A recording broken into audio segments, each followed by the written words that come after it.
আমি আমার আগের অনেক কটা ভিডিওতেই দেখিয়েছি গোড়ালির ব্যথার এক্সারসাইজ, কিন্তু আজ আমি যে এক্সারসাইজটা দেখাচ্ছি গোড়ালি ব্যথার জন্যে, এটা হচ্ছে অব্যর্থ ব্যায়াম।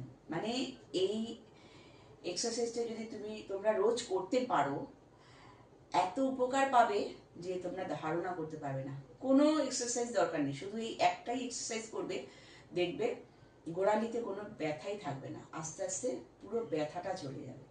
তা চলো দেখি। হাতটা পেছনে নিয়ে নিলাম, নিয়ে তোমরা এটা দেয়ালে সাপোর্টও করে দিতে পারো, নচেত এভাবেও করতে পারো। ঠিক এই 1 2 3, পায়ের টোটা একবার উঁচু করছি, হিলটা একবার উঁচু করছি। এর সাথে সাথে ব্রিদিংটাও করবে, শ্বাস নেবে শ্বাস ছাড়বে।